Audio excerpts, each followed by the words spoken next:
अस्सलाम वालेकुम dear viewer.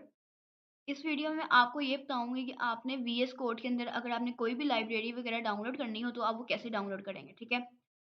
Simply आपने जाना है इधर, ये जो एक्सटेंशन वाला ऑप्शन है ना, ये जो ऐप्स टाइप का एक है, ब्लॉक्स टाइप का जो आपका आइकन है, आपने इस पे क्लिक करना है। इस पे क्लिक करके आपने जो भी लाइब्रेरी वगैरह डाउनलोड करनी होगी ना, वो आपने सिंपली यहाँ सर्च करनी है, देन आपने उसको इंस्टॉल कर लेना है, ठीक है? अब मैंने ये 2 लाइब्रेरीज़ को इंस्टॉल किया हुआ था, मुझे उसने शो कर दिया कि आपने ये 2 लाइब्रेरीज़ को इंस्टॉल किया, ठीक है? इस सर्च वाले ऑप्शन पे जाके आपने फ्लटर राइट करना है।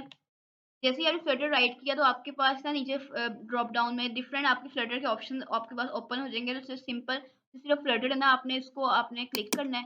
क्लिक करने के बाद आपको ये इस साइड राइट साइड पे ना आपको शो हो जाएगा कि फ्लटर ये है, इसका वर्ज़न ये वाला है, ठीक है? देन आपने इस इंस्टॉल वाले बटन पे क्लिक करना है, तो ये थोड़ा-सा टाइम लेगा, थोड़ा-सा टाइम लेने के बाद ये हमारा जो फ्लटर है ना इंस्टॉल हो जाएगा। देखिए ये हमारा फ्लटर जो है हमारा इंस्टॉल हो गया, ठीक है?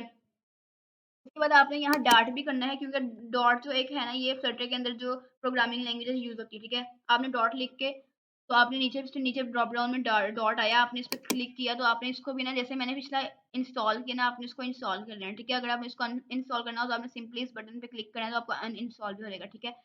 अब हमारे पास फ्लटर और जो डॉट है दोनों डाउनलोड हो गए हैं। अब हमने सिंपली वाला क्या करना है कि हमने एक जो हमारा प्रोजेक्ट है उसके ऊपर जाके हमने इसको फ्लटर लिखना है, तो हमने वहाँ जाके ये शो करना है कि हमारा जो फ्लटर है वो डाउनलोड हो गया कि नहीं हो गया, ठीक है? तो सिंपली आपने यहाँ नीचे ऑप्शंस पे जाना है, ठीक है?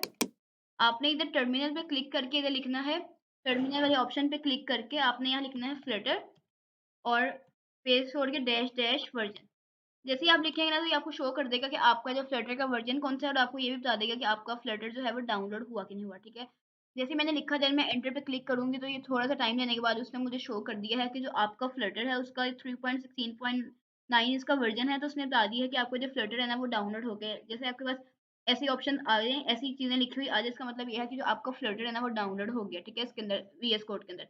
मैं उम्मीद करती हूँ आपको ये मेरी वीडियो अच्छी लगी होगी। अगर आपको मेरी वीडियो अच्छी लगी हो तो आप मेरी वीडियो को लाइक करें, इस पे कमेंट करें और मेरे चैनल को सब्सक्राइब करना ना भूलिएगा। और अगर आपको कोई भी कन्फ्यूजन वगैरह हो तो आप कमेंट सेक्शन में पूछ सकते हैं। Thank you so much. Allah हाफ़िज़।